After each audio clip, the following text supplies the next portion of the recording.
Bonjour à tous. Bienvenue sur ma chaîne. Aujourd'hui, nous plongeons dans l'univers fascinant de l'une des inventions les plus remarquables de l'histoire de la Chine. Le boulier, considéré par beaucoup comme le plus ancien ordinateur du monde. À travers les siècles, cet simple mais puissant outil de calcul a non seulement façonné le commerce et l'éducation en Chine, mais il a également étendu son influence bien au-delà des frontières, touchant des cultures et des économies autour du globe. Dans ce voyage à travers le temps, nous allons explorer comment ce dispositif antique continue d'inspirer les générations, en restant pertinent même à l'ère numérique. Restez avec moi, pour découvrir les secrets du boulier, apprendre à l'utiliser, et comprendre pourquoi il est indispensable de préserver cette précieuse partie de notre patrimoine culturel. N'oubliez pas de vous abonner, pour connaître plus de contenu sur la culture chinoise, et des tutoriels de langue chinoise. Maintenant, préparez-vous à être émerveillé par l'histoire du boulier, le précurseur des ordinateurs modernes. Le boulier, cet ancien outil de calcul, trouve ses origines dans la Chine antique, vers la fin de la dynastie Shang, autour du XIVe siècle avant Jésus-Christ. Les premières formes du boulier étaient probablement de simples outils de comptage, utilisant des pierres ou des bâtonnets disposés sur le sol, ou dans le sable. Avec l'essor du commerce et des échanges durant la dynastie Han, la demande pour des outils de calcul s'est accrue, stimulant l'évolution et le perfectionnement du boulier.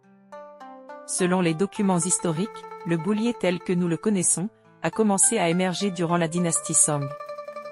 À cette époque, il était composé d'un cadre en bois et de perles enfilées, capable de réaliser des opérations mathématiques complexes.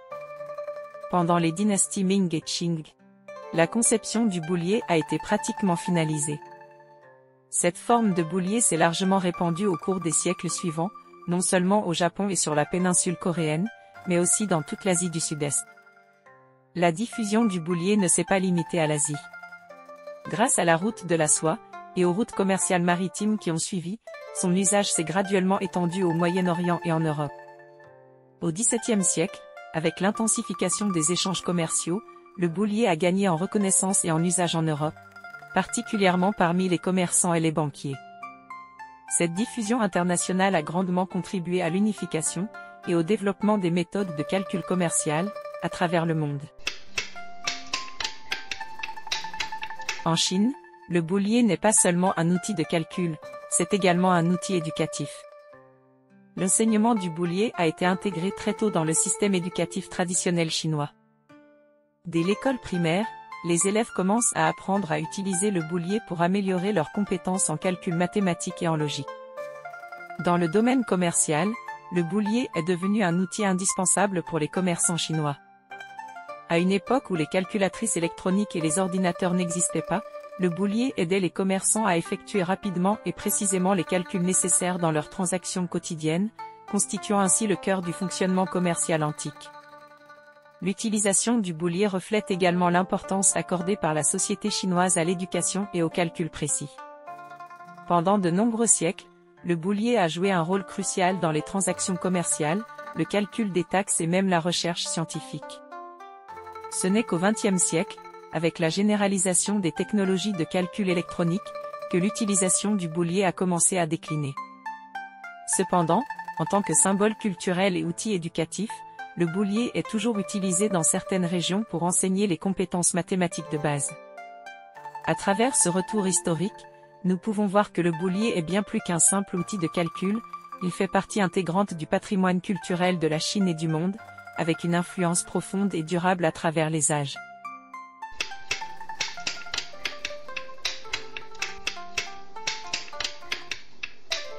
Le boulier est généralement constitué d'un cadre en bois, dans lequel sont tendues plusieurs tiges ou fils parallèles, sur lesquels des perles sont enfilées. Ces perles peuvent glisser librement le long des tiges, servant à représenter les chiffres. Le boulier traditionnel chinois, souvent appelé suanpin, se divise en deux parties. La partie supérieure, appelée ciel, où chaque tige porte 2 perles. Et la partie inférieure, appelée terre, où chaque tige compte 5 perles. Chaque perle du ciel représente 5 unités, tandis que chaque perle de la terre en représente une. L'utilisation du boulier pour effectuer des opérations mathématiques de base est un art, qui nécessitent pratique et maîtrise. Voici quelques exemples de calculs de base. 1. Addition. Supposons que nous devons calculer 8 plus 6. Tout d'abord, représentez 8 sur le boulier. Poussez une perle du ciel et 3 perles de la terre vers la ligne médiane. Ensuite, ajoutez 6, en poussant d'abord une perle du ciel vers la ligne médiane, ajoutant 5, puis une perle de la terre, ajoutant 1. Le résultat est 14, représenté sur le boulier par 2 perles du ciel et 4 perles de la terre. 2. Soustraction. Partant de 14, soustrayez 6 en tirant en arrière une perle du ciel, soustrayant 5, puis une perle de la terre, soustrayant 1. Le résultat est 8, affiché sur le boulier par une perle du ciel et 3 perles de la terre. 3. Multiplication. La multiplication est un peu plus complexe. Par exemple, pour calculer 6 fois 7, commencez par remettre à 0, puis représentez 6 sur le boulier. Répliquez le 6 sur le boulier 7 fois, en poussant à chaque fois les perles appropriées. Vous pouvez simplifier l'opération en calculant d'abord 3 fois 12, puis en ajoutant 6. 4. Division. La division est la plus complexe. Par exemple, pour calculer 56 divisé par 8, commencez par représenter 56 sur le boulier. Partez de 56, et soustrayez progressivement des multiples de 8, jusqu'à ce qu'il ne soit plus possible de soustraire. Chaque fois que vous soustrayez 8, ajoutez 1 au quotient. À travers ces exemples, nous pouvons voir que le boulier n'est pas seulement un outil de calcul pratique, mais aussi un moyen efficace de cultiver la précision et la rapidité de calcul. Bien que les calculatrices électroniques et les ordinateurs soient désormais largement utilisés dans la société moderne, apprendre et pratiquer avec un boulier peut encore exercer l'esprit et améliorer les compétences en mathématiques. Bien que la capacité de calcul du boulier ne puisse pas rivaliser avec celle des ordinateurs, un utilisateur expérimenté peut atteindre une vitesse de calcul, pour les opérations de base, qui est comparable à celle des calculatrices électroniques. De plus, le boulier ne nécessite ni électricité ni batterie pour fonctionner, ce qui est particulièrement important dans les environnements dépourvus de technologies modernes. En outre, sa structure simple, sa durabilité et sa facilité de transport, le rendent adapté à l'utilisation dans n'importe quel environnement.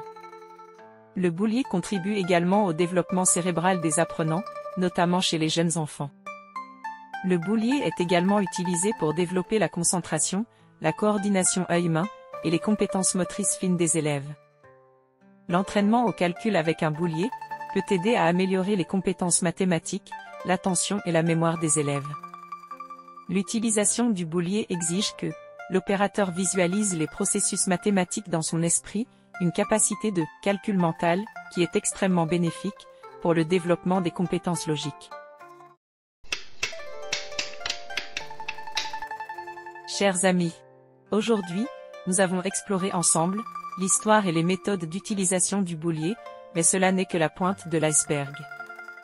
Maintenant, j'aimerais entendre vos opinions. Selon vous, quelles autres utilisations peuvent avoir le boulier? Ou quelles sont ses propriétés extraordinaires? Merci de partager vos idées et expériences dans les commentaires, pour que nous puissions approfondir ensemble notre connaissance de cet outil de calcul ancien et raffiné. Je sélectionnerai les réponses les plus créatives pour les partager dans ma prochaine vidéo, alors laissez libre cours à votre imagination.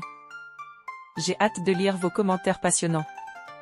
De plus, si je reçois plus de 100 commentaires, je produirai immédiatement une vidéo spéciale pour vous enseigner davantage de techniques d'utilisation du boulier. N'oubliez pas de commenter, de partager, de faire suivre. Et surtout, n'oubliez pas de vous abonner à ma chaîne, pour ne manquer aucun de mes contenus passionnants. À bientôt.